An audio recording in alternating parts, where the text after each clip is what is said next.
Hello, हाँ जी, राम राम, नमस्कार। मैं सुधीर आप सबका स्वागत करता हूँ अपने यूट्यूब चैनल विच इज़ अपनी शिक्षा, शारीरिक शिक्षा। तो यार पिछले 2-3 दिन से काफ़ी बिजी स्केड्यूल चल रहा था, तो मैं वीडियो अपलोड नहीं कर पा रहा था या शूट ही नहीं कर पा रहा था। तो आज हम लोग एक जो सीरीज हमारी चल रही है मिशन राजस्थान, उसी के अंदर फास्टेस्ट 25 एक नया कॉन्सेप्ट लेके आए हैं। इसके अंदर रैपिड एमसीक्यू क्वेश्चंस रहेंगे जो आप लोग वीडियो को रोक के सोल्व कर सकते हैं और अपना स्कोर कमेंट बॉक्स में जरूर लिखिएगा। और ये वीडियो स्टार्ट करने से पहले आपको मैं बता दूं, पिछले 3-4 दिन के अंदर काफी अपडेट्स आई हैं, 2-3 न्यूज आई हैं आप लोगों के लिए, वो मैं आप लोगों के साथ शेयर कर देता हूं। सबसे पहली जो चीज है वो एनवीएस ने वैकेंसीज निकाली हैं अभी। ठीक है, ऑफिशियली उनकी साइट पे तो नहीं आई हैं बट वो आएंगी फॉर श्योर। और जो वैकेंसीज हैं वो काफी कम है, मेल्स एंड फीमेल्स की मिला के भी 50 पोस्ट नहीं हो रही। तो यहाँ हम लोगों को थोड़ी डिसअपॉइंटमेंट होगी, बट जो मेहनत करेगा वो जरूर लगेगा, ये बात याद रखिए। 50 यहाँ आई है, थोड़ी और कहीं आ जाएंगी। ठीक है, तो होप मत हारना कि कहीं, जैसे अभी मैंने काफी लोगों से सुना कि सर इन वैकेंसी में क्या होगा, इतने बच्चे हैं, ये है वो है। भाई आपको चाहिए सिर्फ एक सीट, आपको करनी है मेहनत। चाहे 10 सीट हो या 50 सीट हो, ठीक है, मेहनत कीजिए, दिल लगा के, जरूर होगा सिलेक्शन। और राजस्थान का तो एग्जाम आ ही रहा है आप लोगों के सामने। ठीक है जी, एक तो थी ये न्यूज आपके लिए, और सेकंड जो है वो आई है दिल्ली से न्यूज आपके लिए। वो है कि जो 87/20 फिजिकल एजुकेशन टीजीटी का जो पोस्ट कोड था उसका फाइनल रिजल्ट आ गया है, अभी 30th को आया था इवनिंग में। ठीक है, उसमें भी यार एक चीज गई है, बच्चे पढ़ने लग गए, कट ऑफ जो है काफी हाई गई है। जो लास्ट एग्जाम हुआ था उसके अंदर तो क्वालिफाइंग क्राइटेरिया पे ही कट ऑफ रह गई थी, बट इस बार जो कट ऑफ है उसने सबको चौंका दिया है, वो काफी हाई गई है। 102 पॉइंट समथिंग गई है जनरल के लिए वो। एंड मैंने भी वो एग्जाम दिया था और अच्छा लग था मेरा, या अच्छे मार्क्स थे, तो मेरा तो हो गया सिलेक्शन। ठीक है, तो वेट कर रहे हैं हम लोग ज्वाइनिंग के लिए। और जिन लोगों का नहीं हुआ भाई उसमें यार प्लीज होप मत हारना। मैंने ऐसे ऐसे देखे हैं बंदे जिनका पॉइंट समथिंग से रहा है। एक तो मेरा खुद का फ्रेंड है, अभी एनवीएस के अंदर जॉब कर रहा है वो, उसका 0.5 से रह गया। तो ऐसे ऐसे बच्चे, होप नहीं हारना आप लोगों को, आगे मेहनत करते रहना, वैकेंसीज बहुत आएंगी, बहुत मौके मिलेंगे। ठीक है, तो चलिए आज हम लोग स्टार्ट करते हैं अपनी ये वाली सीरीज, एमसीक्यू की तरफ चलते हैं। हाँ जी, ये रहे एमसीक्यू आपकी स्क्रीन के ऊपर। सबसे फर्स्ट क्वेश्चन है, which of the following combination is not correct. यहाँ पे चार कॉम्बिनेशन दिए गए, चार वर्ड दिए गए, उनके सामने उनकी एक्सप्लेनेशन है या उस चीज के बारे में लिखा गया है। आपको बताना है इनमें से कौन सी एक्सप्लेनेशन या कौन सा मैच गलत है, या कॉम्बिनेशन कौन सा इनमें रॉन्ग कॉम्बिनेशन है। ठीक है, तो सबसे पहला इसके अंदर है कंपिटेंस, और इसके सामने लिखा गया general code of ethics for sports officiating. ठीक है, second one is accurate and responsible, ये है basic code of ethics for sports officiating. Third one is professional responsibility, which is general code ethics for sports officiating. And fourth one is concern for others welfare, basic code of ethics for sports officiating। आपको बताना है इनमें से कौन सा सही नहीं है। फटाफट आंसर कर दीजिए। अब मैं राइट आंसर बताता हूँ इसका, and the right answer is option D, कि कंसर्न फॉर अदर्स वेलफेयर। जो ऑफिशिएटिंग है, ऑफिशियल्स हैं, वो कभी भी किसी का भी कंसर्न, किसी दूसरे को वेलफेयर नहीं देते। ठीक है, वो न्यूट्रल होते हैं, तो ये यहीं से गलत आ गया, यही negative, concern for others welfare. Next question है सेकंड, मनोविज्ञान में सीखने, उत्तमता आदि में विभिन्न प्रक्रम तथा क्रिया विधियों से संबंधित बहुत सारे साइकोमेट्रिक परीक्षण शामिल होते हैं। यह कथन शैक्षिक मनोविज्ञान की विषय वस्तु के निम्नलिखित में से किस विषय से संबंधित है। ठीक है, इंग्लिश में बता देता हूँ। Many psychometrics related to different process and methodologies in learning excellence etcetera in psychology test. This statement is related to which one of the following subjects of the subject matter of educational psychology. ठीक है, थोड़ी सी language घुमा रखी है, question में कुछ नहीं है। क्वेश्चन में ये क्या कहना चाह रहा है कि जो साइकोलॉजी होती है उसके अंदर बहुत सारे साइकोलॉजिकल टेस्ट किए जाते हैं, या साइकोमेट्रिक टेस्ट परीक्षण शामिल होते हैं। ठीक है, ये ऊपर एक इसने स्टेटमेंट दी, और आगे कह रहा है कि जो ये स्टेटमेंट है नीचे दिए गए ऑप्शन में से किससे रिलेटेड है। ठीक है, साइकोलॉजी में होने वाले साइकोमेट्रिक टेस्ट हैं, वो नीचे दिए गई जो चार ऑप्शन है इनमें से किससे रिलेटेड है। तो आइए देखते हैं ऑप्शन। ऑप्शन ए स्मृति, जिसको हम मेमोरी बोलते हैं। ऑप्शन बी सांख्यिकी, मापन और मूल्यांकन। सांख्यिकी को बोलते हैं स्टैटिक्स, मापन को बोलते हैं मेजरमेंट एंड मूल्यांकन को बोलते हैं इवेल्युएशन। उसके बाद ऑप्शन सी है आपका अधिगम परिकल्पना, जिसको बोलते हैं लर्निंग हाइपोथेसिस।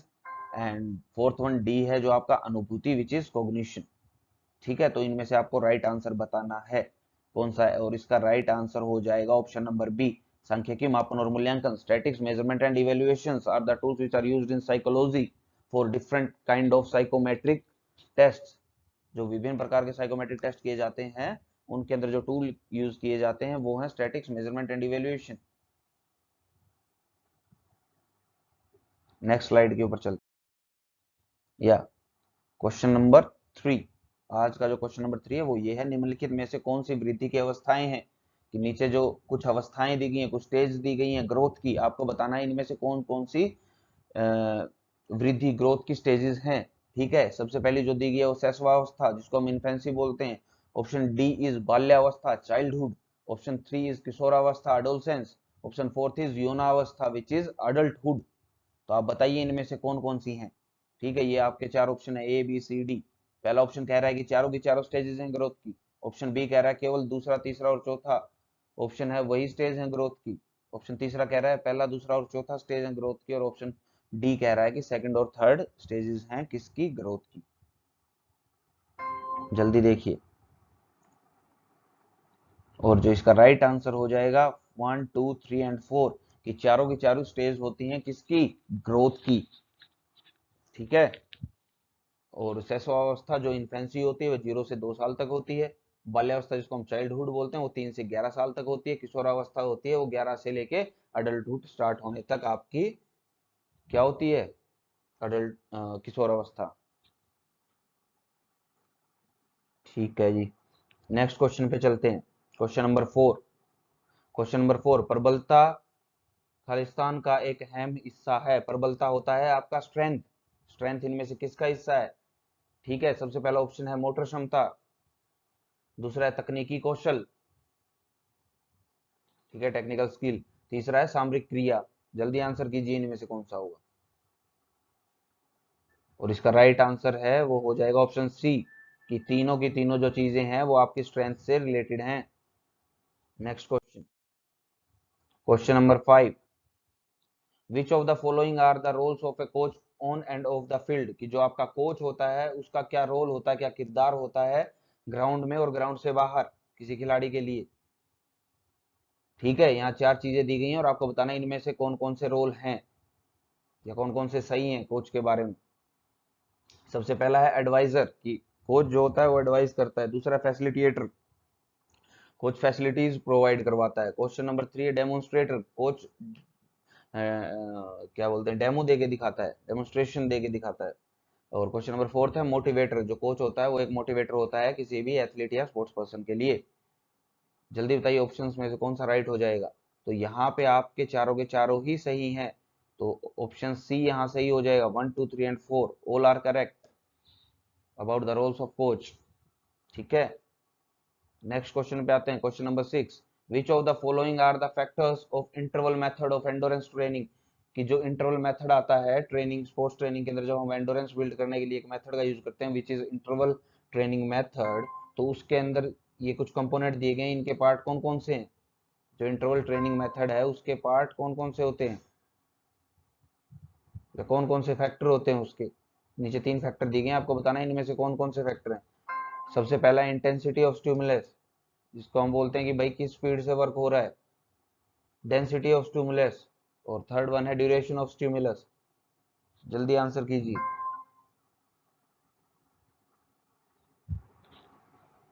जल्दी आंसर कीजिए आप लोग।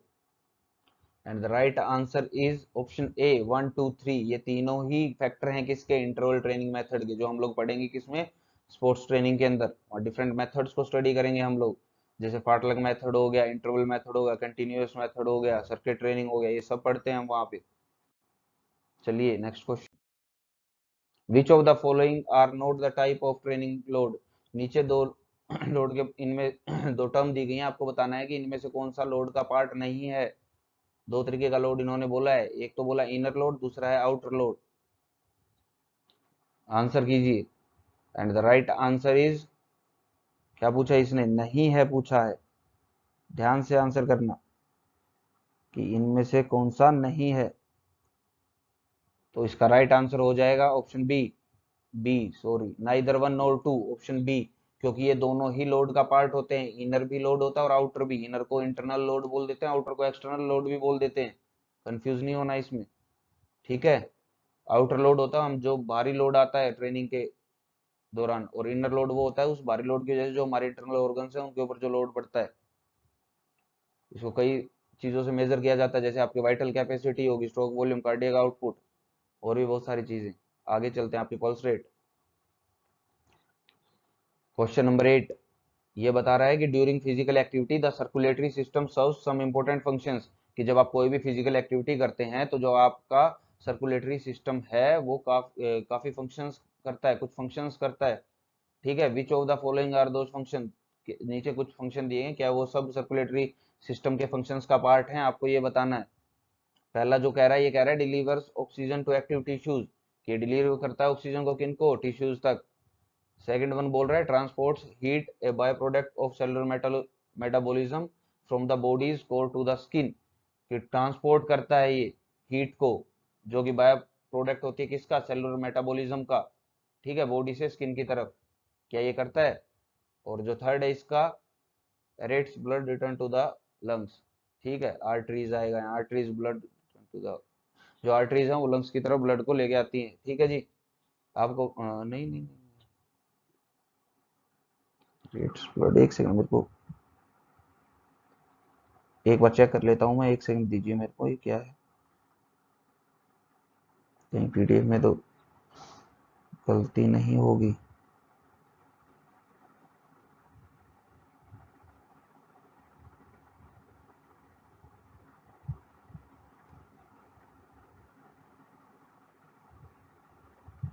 ठीक है, कि जो डीऑक्सीजनेटेड ब्लड है उसको वापस रिटर्न करता है, ये कहाँ,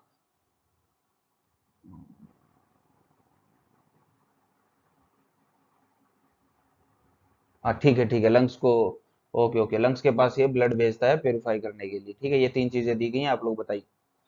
जो इसका राइट आंसर है वो हो जाएगा 1, 2 एंड 3, ये तीनों के तीनों फंक्शन होते हैं, ये तीनों के तीनों ही फंक्शन होते हैं हार्ट के, ठीक है। आगे चलिए, when fill in the blanks the concentric muscle action occurs, ठीक है। कुछ एक मसल एक्शंस होते हैं जैसे कंसेंट्रिक और इसेंट्रिक मसल्स के। तो ये पूछ रहा है, नीचे चार स्टेटमेंट दिए गई हैं, जब कंसेंट्रिक मसल एक्शन होता है तो इनमें से क्या क्या चीजें अक्कर करती हैं, ठीक है। सबसे पहले बोल रहा है the flexor muscles are active and flexion occurs, कि जो फ्लेक्सर मसल्स हैं वो एक्टिव हो जाती हैं और फ्लेक्शन होता है, ठीक है। दूसरा बोल रहा है the extensor muscles are active and extension occurs, और जो एक्सटेंसर मसल हैं वो भी एक्टिव हो जाती है और एक्सटेंशन भी होता है।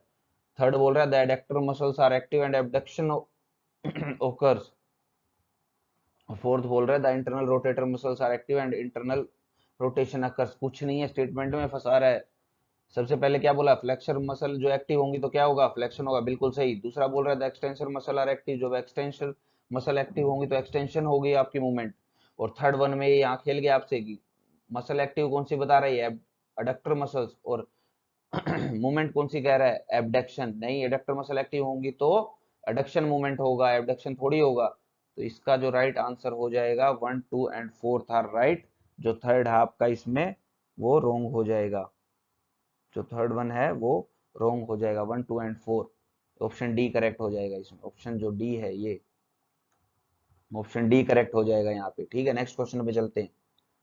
Which of the following combination is not correct, इनमें से कौन सा कॉम्बिनेशन करेक्ट नहीं है। मैं यार एक्सप्लेन कर रहा हूँ, एक्सप्लेन नहीं करूंगा, फटाफट पूरा करते हैं इसको। विच of the following combination is not correct, evolution skin injury है, स्ट्रेन सॉफ्ट टिश्यू इंजरी है, जल्दी आंसर कीजिए। और इसका राइट आंसर हो जाएगा, जो इसका राइट आंसर है वो हो जाएगा नाइदर 1 और 2, क्योंकि ये दोनों ही सही हैं यहाँ पर। जो एवोल्यूशन होता है वो स्किन इंजरी होती है, और जो स्ट्रेन होता है ये सॉफ्ट टिश्यू इंजरी होती है। ये हम लोग स्पोर्ट्स इंजरीज में पढ़ेंगे, जब इंजरीज को डिवाइड किया गया दो तरीके से, सॉफ्ट टिश्यू इंजरी और हार्ड टिश्यू इंजरी, वहां पे, ठीक है। तो यहाँ राइट आंसर हो जाएगा option B, neither 1 nor 2। Next question पे चलते हैं। Environmental sanitation is one of the measures that help in prevention and control the spread of communicable diseases. Which of the following statements are correct about environmental sanitization? Environmental sanitization जो हम लोगों का topic है वहां से है ये question. ठीक है, जो एनवायरमेंट को सैनिटाइज करने के लिए हम लोग कुछ मेजर्स करते हैं, कुछ प्रिवेंशन लेते हैं, ठीक है, ताकि जो कम्युनिकेबल डिसीज हैं वो सेपरेट ना हो, उनका फैलाव ना हो। नीचे दो स्टेटमेंट दी गई, वो करेक्ट कौन सी, इनमें से कौन कौन से सैनिटाइजेशन के वो हैं पार्ट? सबसे पहला कह रहा है throw waste in dustbin to avoid breeding of flies, कि जो वेस्ट होता है हमारा, जो कूड़ा करकट होता है, वो हम लोगों को डस्टबिन में डालना चाहिए ताकि जो फ्लाइज होती हैं वो ना पनपे, मक्खी मच्छर ना आए, ना पनपे। ठीक है जी। दूसरा कह रहा है रेगुलरली चेक करना चाहिए places where water is collected, जहां जहां पानी इकट्ठा होता है उन प्लेसेस को रेगुलर चेक करना चाहिए। ठीक है। And has the possibilities of mosquito breeding, बिल्कुल सही कह रहा है, क्योंकि इकट्ठे हुए पानी के अंदर क्या मच्छर पनपते हैं। तो यहाँ बताइए आप कौन सा राइट आंसर होगा, मैंने ही बता दिया। चलो बोथ 1 एंड 2 यहाँ राइट हो जाएगा, बोथ 1 एंड 2 राइट हो जाएगा। आप लोग वीडियो रोक रोक के आंसर कर सकते हैं अगर मेरी स्पीड तेज लगे तो। Next question, management in action is probably most clearly identified in, कि जो मैनेजमेंट होता है वो इनमें से कौन उसको आइडेंटिफाई कर रहा है? सबसे पहला दिया गया लीडरशिप, दूसरा है डायरेक्टिंग। जल्दी आंसर कीजिए। तो इसका जो राइट आंसर है वो हो जाएगा बोथ 1 एंड 2, कि दोनों ही चीजें मैनेजमेंट से रिलेटेड हैं या उसको आइडेंटिफाई करती हैं। Next question, which of the following statement are correct about biomechanics, की जो बायोमैकेनिक्स होता है फिजिकल एजुकेशन में उसके रिगार्डिंग इनमें से कौन सी स्टेटमेंट सही है? पहला कह रहा है it is the study of the air flow in the athletes lungs and the strength of athletes tissue, कि यह स्टडी है किसके बारे में? जो एयर फ्लो होता है एथलीट के लंग्स में उसके बारे में भी स्टडी करती है बायोमैकेनिक्स, और स्ट्रेंथ ऑफ एथलीट टिश्यू की, एथलीट के जो टिश्यूज हैं उनके स्ट्रेंथ के बारे में स्टडी करता है। Second one is it is the study of forces and there effects on living system, कि यह फोर्सेज की स्टडी करता है और उनके क्या प्रभाव पड़ता है हमारे लिविंग ऑर्गेनिज्म के सिस्टम्स पर, डिफरेंट सिस्टम्स पर। ये सब चीजों में स्टडी कौन करता है? बायोमैकेनिक्स। जल्दी बताइए। तो इसका राइट आंसर हो जाएगा बोथ 1 एंड 2 आर करेक्ट, दोनों ही सही हैं। Question number 14, which of the following statement are correct about angular inertia, जो एंगुलर इनर्शिया होता है उसके बारे में कौन सी स्टेटमेंट सही है इनमें से? The property of an object to resist changes in its angular motion is known as angular inertia. ठीक है। सेकंड वन कह रहा है angular inertia is inversely proportional to the mass of the object. जल्दी आंसर कीजिए। इसका जो right sorry इसका जो राइट आंसर है वो हो जाएगा ओनली वन, कि पहला सही है, बिल्कुल सही है पहला। दूसरा गलत है, ये कह रहा है कि एंगुलर इनर्शिया इनवर्सली प्रोपोर्शनल होता है मास के ऑब्जेक्ट के। नहीं, बिल्कुल गलत है ये बिल्कुल गलत है। चलिए आगे चलते हैं। Next, with which of the following displacement direction is associated, ये नीचे दो तरह की डिस्प्लेसमेंट आपको बताई गई, इनमें से आपको बताना है डायरेक्शन से कौन सा रिलेटेड है। वेक्टर स्केलर क्वांटिटीज होती है ना, वहां पे आएगा ये आपके बायोमैकेनिक्स में ही। पहला कह रहा है एंगुलर डिस्प्लेसमेंट, दूसरा कह रहा है लीनियर डिस्प्लेसमेंट। पहला कह रहा है एंगुलर डिस्प्लेसमेंट, दूसरा कह रहा है लीनियर डिस्प्लेसमेंट।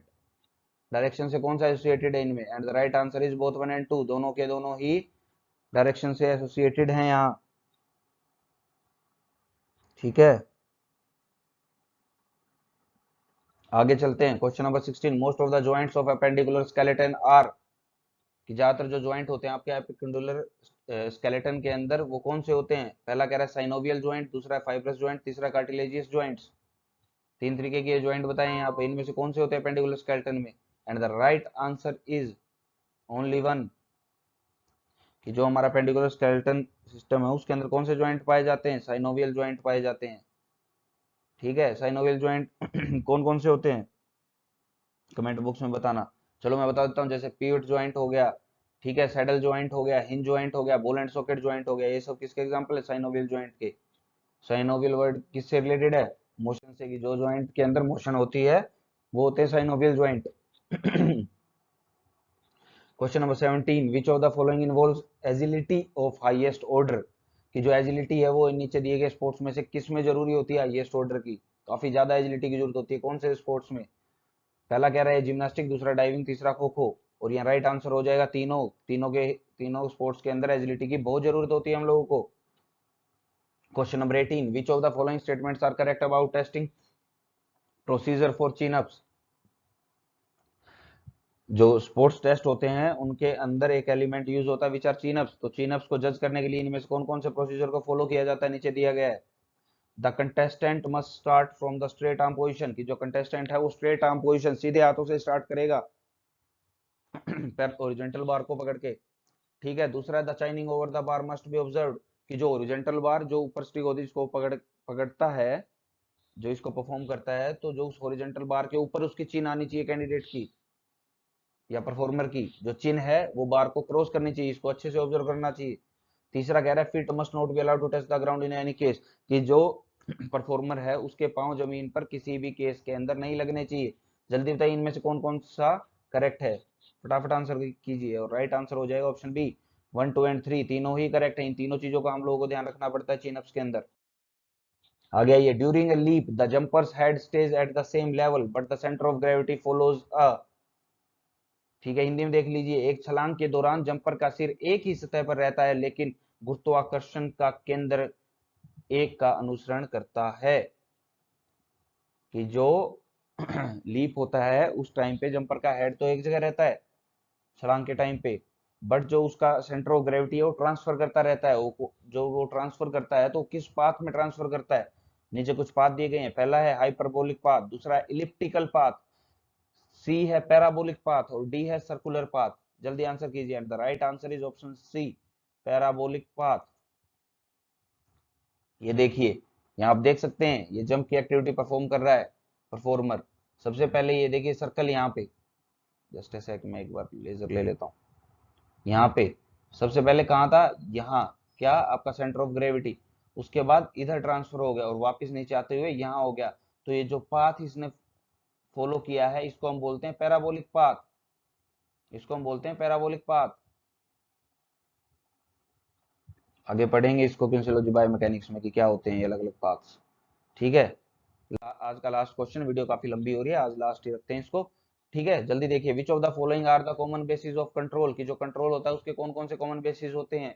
यहाँ तीन दिए गए, क्वांटिटी, सबसे पहला क्वांटिटी, की क्वांटिटी क्या होती है, एक्सप्रेस्ड इन नंबर्स, ये नंबर में एक्सप्रेस की जाती है, और एनी फिजिकल टर्म, किसी फिजिकल टर्म में। ठीक है, वो क्वांटिटी होता है। क्वालिटी को बोला है कि क्वालिटी ये किसी प्रोडक्ट की होती है, सर्विस की होती है, बेनिफिट की होती है और यूटिलिटी की रिगार्डिंग होती है, बिल्कुल सही। आगे दिया गया time as an essence of economy and effectiveness. जल्दी बताइए, समय अर्थव्यवस्था और प्रभावशीलता के सार के रूप में, नीचे आप हिंदी में पढ़ सकते हैं वीडियो रोक के। And the right answer is option B, 1, 2 and 3, ये सारे ही यहाँ पर सही हो जाएंगे। तो ये थे आज के आपके 20 क्वेश्चंस। अगले वीडियो को और तेज रखने की कोशिश करेंगे ताकि आपके ज्यादा से ज्यादा एमसीक्यू सोल्व हो सके, और ये बिल्कुल आपके लिए बेनिफिशियल है राजस्थान वाले एग्जाम के लिए। क्यों, क्योंकि अब हर जगह स्टैंडर्ड रेज हो रहा है, जैसा आप लोग देख रहे हैं कट ऑफ भी हाई जा रही है काफी। तो हम लोगों को भी उसी तरीके से प्रिपेयर करने की जरूरत है। वो टाइम नहीं रहा जब सीधे सीधे क्वेश्चन आते थे फिजिकल एजुकेशन के अंदर, अब कंपटीशन काफी टफ हो गया है। और टू बी वेरी ऑनेस्ट, अब फिजिकल एजुकेशन में सिर्फ स्पोर्ट्स के बच्चे नहीं रहे हैं, काफी टेक्निकल फील्ड से बच्चे आ रहे हैं जो साइंस स्ट्रीम से। तो हम लोगों को सबको अच्छे से प्रिपेयर करना पड़ेगा, कंपटीशन हाई है। ठीक है, तो ये थी हम लोगों की आज की वीडियो। मिलते हैं नेक्स्ट वीडियो के अंदर, तब तक के लिए राम राम नमस्कार। सब लोग अपना ख्याल रखिए। और प्लीज यार, चैनल को मैं स्टार्टिंग में नहीं बोलता, पता नहीं मेरे को आदत ही नहीं है, कि आप चैनल को ज़्यादा से ज़्यादा शेयर कीजिए और सब्सक्राइब कीजिए। और जो नए यूजर्स हैं उनसे खासकर मेरी रिक्वेस्ट है, क्योंकि उनके लिंक में काफ़ी बच्चे होंगे जो ढूंढ रहे होंगे फिजिकल एजुकेशन की प्रिपरेशन करने के लिए। और मेरे मानना है कि एजुकेशन जो है वो फ्री होनी चाहिए सबके लिए। I am the biggest supporter for free education, that's why मैं यूट्यूब के प्लेटफॉर्म पे आया हूँ। और ना ही मैंने कोई पर्सनल कोचिंग ट्रेनिंग या ऑनलाइन किसी को कोचिंग करने का कुछ नहीं मन है, और ना कभी करूंगा पैसे में। ठीक है, तो प्लीज यार ज्यादा से ज्यादा शेयर कीजिए, और बांटने से ही बढ़ेगी। जो बच्चा ये सोचेगा ना कि नहीं यार बाकियों तक पहुंच जाएगी तो उनका हो जाएगा सिलेक्शन, नहीं, जितना आप एजुकेशन को शेयर करेंगे उतना ही आपके अंदर इंप्रूवमेंट होगी।